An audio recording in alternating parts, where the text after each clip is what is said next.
दोस्तों आज 14 जून 2025 की तारीख है, यानी 5 साल हो चुके हैं सुशांत सिंह राजपूत को हमारे बीच से रुखसत हुए। आज का दिन बहुत सारे लोग एक दूसरे को मैसेज कर रहे हैं, याद कर रहे हैं, बातें कर रहे हैं। मुझे भी याद है आज से करीब 5 साल पहले जो लॉकडाउन का समय था और उस दौरान हो ये रहा था कि हर कोई अपने घरों में कैद था। अचानक एक खबर आती है कि सुशांत सिंह राजपूत नहीं रहे और फिर जिस तरीके से मैं कहूँगा बिल्कुल नाटकीय तरीके से पूरा घटनाक्रम हुआ और जिस तरह से चीज़ें सामने आती गईं, किसी को यकीन नहीं हो रहा था। और मुझे याद है, अगर मैं 5 साल पहले की बात करूँ, मैं उस वक्त यूं ही कुछ वीडियोस बना रहा था घर में, क्योंकि लॉकडाउन चल रहा था। मैंने इस बारे में बात करना शुरू किया, धीरे धीरे बहुत सारे लोग जुड़ते चले गए, एक उम्मीद बनती चली गई कि इस पूरे मामले में जिस तरीके से रुख रहा था शुरुआती जांच का, उसको लेकर तमाम तरह के सवाल खड़े हुए, बहुत सारे नाम आए। हालांकि पूरा सच किसी को नहीं पता चल पाया। मैं कहूँगा आज भी किसी को पूरा सच नहीं पता है, लेकिन हाँ, उस वक्त एक उम्मीद ज़रूर जगी थी कि इतने सारे लोग अगर साथ में आए हैं तो उन लोगों के ज़रिए इस पूरे मामले में कुछ ऐसी बातें निकल कर सामने ज़रूर आएंगी जिनका सामने आना बेहद ज़रूरी था। उसके बाद नेपोटिज़म पर बहस शुरू हुई, बड़े और नाम सामने आने लगे। कंगना रनौत ने एक इंटरव्यू दिया, उसके बाद और बहस तेज़ होती गई। करण जौहर वगैरह के बारे में बहुत कुछ कहा गया। इस बीच बहुत सारे लोग ऐसे भी निकल कर आए जिन्होंने बॉलीवुड में जो और कई सारी खामियां हैं उनके बारे में बात करना शुरू किया। और कुल मिलाकर एक एक करके ऐसी बहुत सी चीज़ें हमने जानी जो हमने उससे पहले नहीं जानी थी, और उसका असर फिल्म उद्योग पर भी हुआ। फिल्में नहीं चली, थिएटर्स बंद थे, फिल्में ओटीटी पर रिलीज़ हो रही थीं, तमाम तरह के झूठ सच बोले जा रहे थे। फिर कहा गया कि आउटसाइडर को लेकर एक बहस शुरू हुई कि जो आउटसाइडर्स हैं उनकी सक्सेस नहीं देखना चाहते बॉलीवुड वाले। ऐसी तमाम चीज़ें हुई और उस वक्त ये लग रहा था कि ये बहुत बड़ा कोई क्रांतिकारी परिवर्तन हमारी इस फिल्म इंडस्ट्री में, हमारी दुनिया में होने वाला है। लेकिन दोस्तों, धीरे धीरे जैसे जैसे ये जांच आगे बढ़ी, हमने न्यूज़ चैनल्स पर कई तरह के तमाशे देखे, न्यूज़ चैनल्स पर कई तरह के लोगों को आते देखा, कई तरह की बातें होती देखी, लेकिन उसके बाद भी जिस तरीके की उम्मीदें थीं वो सब कुछ हुआ नहीं। और आज जब 5 साल बीत चुके हैं और आज 5 साल बाद जब मैं इस मुद्दे पर बात कर रहा हूँ, हम आज भी उतने ही अनजान हैं कि उस रात या उस सुबह क्या हुआ था। प्रिया चक्रवर्ती वाला मामला हुआ, शौविक का मामला हुआ, ड्रग्स वाले केस में उन्हें जेल जाना पड़ा। अब रिया चक्रवर्ती अपना पॉडकास्ट शुरू कर चुकी हैं, अपनी ज़िंदगी को नई तरीके से जीने की कोशिश कर रही हैं। तमाम चीज़ें हुई हैं और ऐसा लग रहा है कि ये जो पूरी की पूरी दुनिया है, ये आज भी उसी जगह पर है और आज भी उतनी ही अनजान है।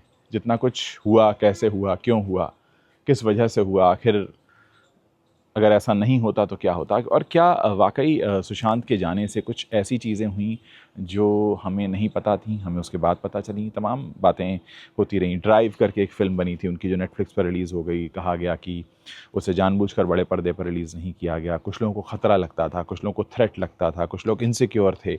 ऐसी तमाम बातें होती रहीं, कही जाती रहीं। लेकिन आज भी आप सोचिए, 5 साल बीत चुके हैं और ये जो 5 साल बीते हैं ये किसी इंतज़ार में बीते हैं कि किसी दिन कुछ ऐसा होगा, किसी दिन कुछ ऐसी चीज़ें होंगी जो हमें पता चलेंगी। लेकिन वो सब कुछ हुआ नहीं और बड़ी हैरत होती है। 5 साल का मतलब होता है हाफ डिकेड, यानी एक डिकेड होता है, एक दशक होता है 10 साल का, उसका आधा हिस्सा।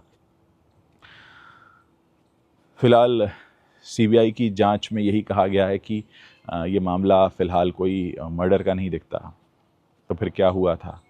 आखिर इतना जुझारू व्यक्ति जो बहुत सारे लोगों के लिए प्रेरणा था, जिसने अपनी ज़िंदगी में इतना कुछ पाया, जिसे पाना एक ज़िंदगी में बहुत मुश्किल लगता है कि आप बैकग्राउंड डांसर हैं, वहाँ से आप मेन लीड बनते हैं टीवी सीरियल के, वहाँ से मेन लीड बनते हैं आप फिल्मों के, और बड़े बड़े निर्देशकों के साथ, बड़े बड़े फिल्मकारों के साथ आप काम करते हैं। आपका कोई गॉडफादर नहीं है, लेकिन फिर भी आप अपने दम पर बहुत कुछ साबित करते हैं। और उसके बाद एक दिन अचानक खबर आती है कि आप नहीं हैं और जांच ये कहती है कि भाई उन्होंने खुद ही अपनी ज़िंदगी को ख़त्म किया। तो बहुत सारी बातें हैं जो बहुत हैरान करने वाली हैं। लेकिन वही बात है कि हमारे देश में जो कानून व्यवस्था है उसमें हमें सबूतों की ज़रूरत होती है और अदालत में जो साबित होता है अल्टीमेटली वही होता है। आज भी सुशांत सिंह राजपूत का वो हंसता मुस्कुराता चेहरा हमारी आंखों के सामने ज़रूर घूमता है, जिस पर हम कहते हैं कि आखिर ऐसा हुआ क्या था और क्या वजह थी कि ये सब हुआ। हाँ, कौन वो कारण बने, क्योंकि एक हंसता मुस्कुराता चेहरा है जिसकी लास्ट फिल्म मुझे याद है उनकी जो रिलीज़ हुई थी छिछोरे थी। अच्छा खासा बिजनेस किया था, बहुत अच्छा पैसा कमा रही थी वो फिल्म, और उसके बाद फिर इस तरह से अचानक रुखसत हो जाना इस दुनिया से किसी के गले नहीं उतरता, और आज भी हम में से कोई भी इस कारण को जान नहीं पाया कि आखिर ऐसा क्यों हुआ था। दोस्तों, ये सारी वो चीज़ें हैं जो हम चाहते तो हैं कि हमारे सामने आएँ, लेकिन जिस तरीके से ये सारे घटनाक्रम हुए हैं, अब मुश्किल सा लगता है कि हमें कभी वो सच पता चलेगा। मैं अक्सर बहुत सारे पोस्ट देखता रहता हूँ, मैं जहाँ भी जाता हूँ, जिससे भी मिलता हूँ, एक बार ज़िक्र सुशांत सिंह राजपूत का ज़रूर होता है, क्योंकि मुझे याद है कि उस वक्त में हमने ये मामला काफ़ी ज़ोर शोर से उठाया था और ऐसा लगा था कि इस मामले में बहुत जल्द कोई रिज़ल्ट आएगा। लेकिन सच कहूँ तो रिज़ल्ट तो आज भी नहीं आया है। हाँ, कुछ रिपोर्ट्स ज़रूर आ चुकी हैं, जिनके बाद इस मामले को ऐसा लगता है किसी तरफ मोड़ दिया गया, कहा कुछ भी नहीं जा सकता। इंतज़ार आज भी है।